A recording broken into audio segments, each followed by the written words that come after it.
Island Love speaks of that first vacation together. You're talking like she's your own prima ballerina assoluta.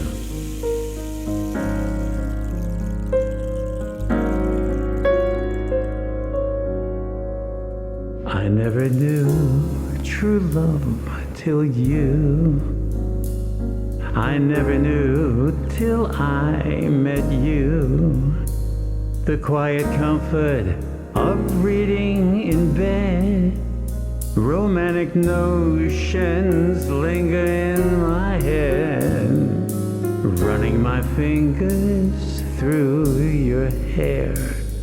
Watching your dress and choosing what to wear.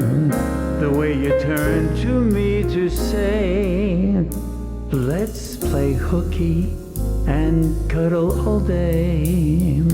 The old oak trees are swaying, Spanish moss in view, and we rode the ferry, felt the morning's cool, cool dew, as if we're skating on thick ice, or even swimming in paradise. I snuggle with you cheek to cheek, knowing how I feel.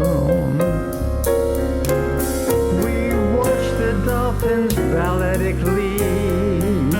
You hold me tightly by the hand, and then I kiss you. Oh, and how you understand that all the things I'm searching for are found behind my own front door.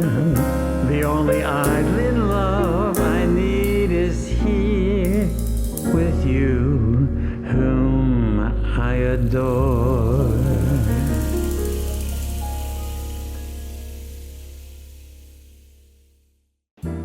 That song, Island Love, was inspired from an island actually off of Hilton Head in South Carolina called Defusky.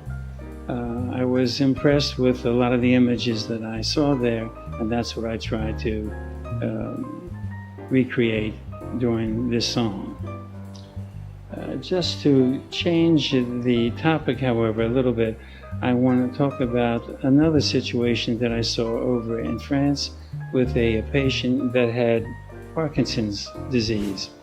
Particularly, he was afflicted with an uncontrollable tremor of his right arm. Now, in those days, the deep brain. I want to go back to Montpellier, France, where in those days also we had an inordinate number of Parkinson patients. And at that time, my patron, Professor Gros, was involved in some of the early stereotactic deep brain operations for trying to help these people that were intractable to the medications that were available at that time. In those days, with the patient awake, we had an instrument that was called a goniomet, which resembled a gyroscope, and we could position this on the scalp, and then by doing different coordinates, figure out how to get down to the deep structures of the brain, particularly something called the substantia nigra, which means black substance, which controlled the dopamine. Anyway, we were able to do this, and the way you found this particular area, again, was not without a CAT scan or an MRI, but with something called a ventriculogram.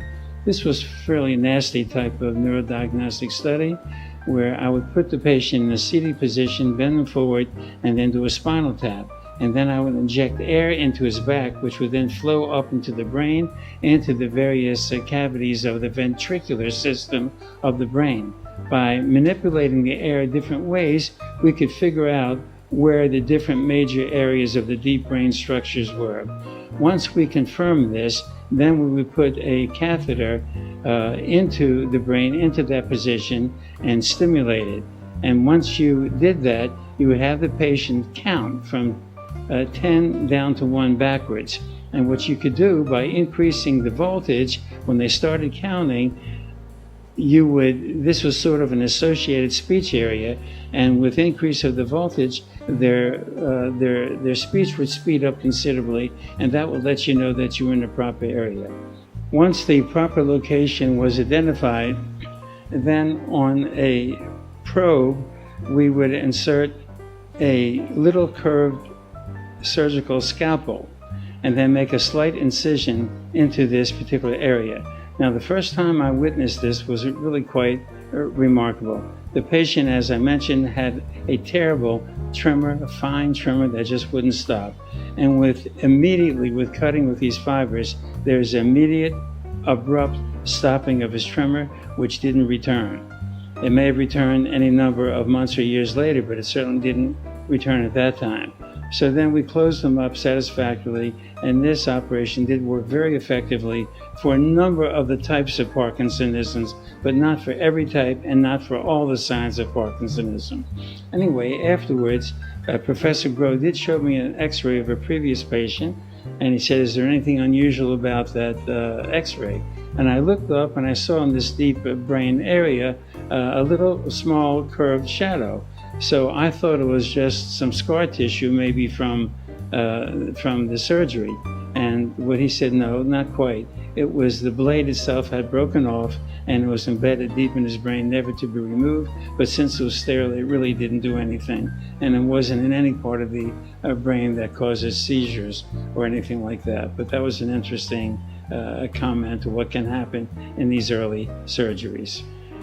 Another happy ending is with a 7-year-old boy that I had operated on when I was in my practice for a cyst in the back of his head, in the posterior fossa.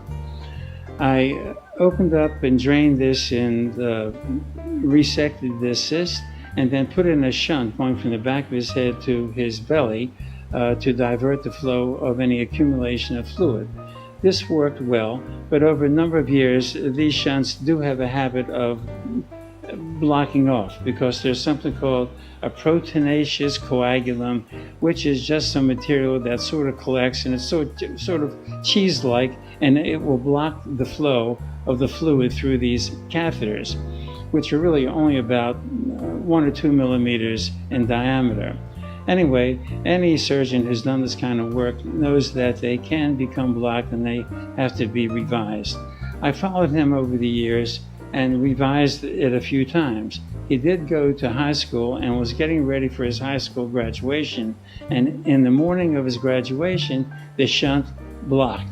He abruptly fell into a coma and was brought into the emergency room over at George Washington University Hospital.